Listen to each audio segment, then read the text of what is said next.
আমি চুলায় পাইপেন বসাইয়ে তৈরি দিয়ে দিছি, গরম হয়ে গেছে।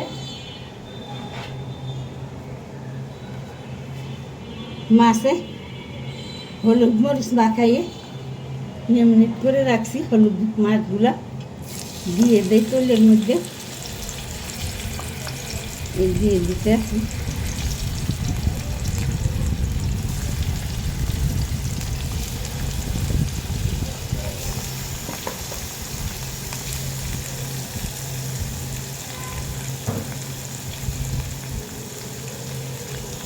আচ্ছা, হতে থাকে।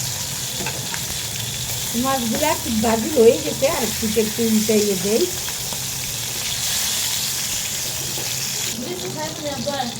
একটু কই না তো, এই যে আমার মাছগুলা দুটো একটু ভাজি হয়ে গেছে, তো আমি এখন মাছগুলা উঠাই চুলা বসাই দিয়েছি। তৈল দিয়ে দিলাম, তৈল গরম হয়ে গেছে, দিয়ে দিলাম পেঁয়াজ মরিচ।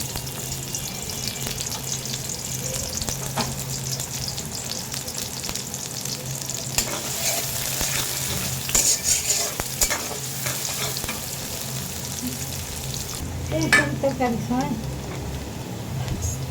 পেঁয়াজ মরিচ হয়ে গেছে, তো আমি গরম দানার করেছি।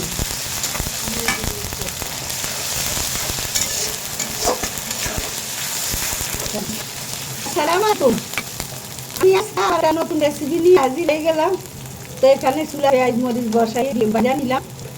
মশলাগুলো এড করিয়ে দেখ, হলুদের গুঁড়া, মরিচের গুঁড়া, আস্তে আস্তে মশলাগুলো এড করে নিই।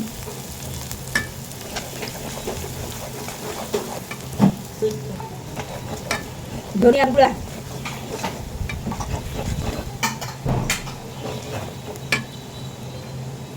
পানি দিয়ে দিলাম। মশলা করা হয়ে গেছে, ইয়ে করলাম, সবজিটুকু দিয়ে এলাম। আমি এখানে দুলা ওই যে শিশিরা দুলা শিশিরাই দুটা নিলাম, একটু লবণ দিয়ে দিলাম, দিয়ে কষাই নেই দিব না। হ্যাঁ, আমার তরকারি কষানো হয়ে গেছে। আমি এখন একটু ঝোল দিয়ে দিই, ওই যে গরম পানি করে একটু ঝোল টুক দিয়ে দিলাম।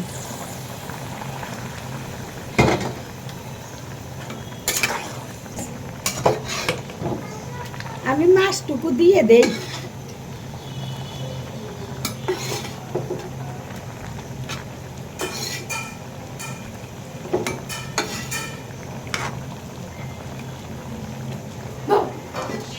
আচ্ছা, এবার একটু ঢাকনা দিয়ে দেই।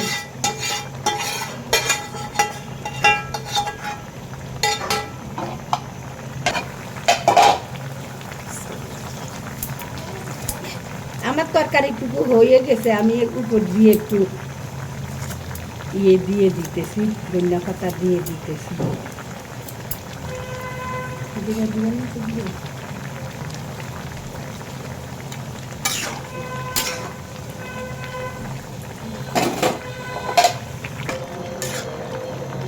আমার তরকারিটুকু হয়ে গেছে, তাইলে আমি উপর দিয়ে কয়টা জিরা দিয়ে দেই, একটু গ্রানটা শোনে, ধনিয়া পাতা তো দিয়ে।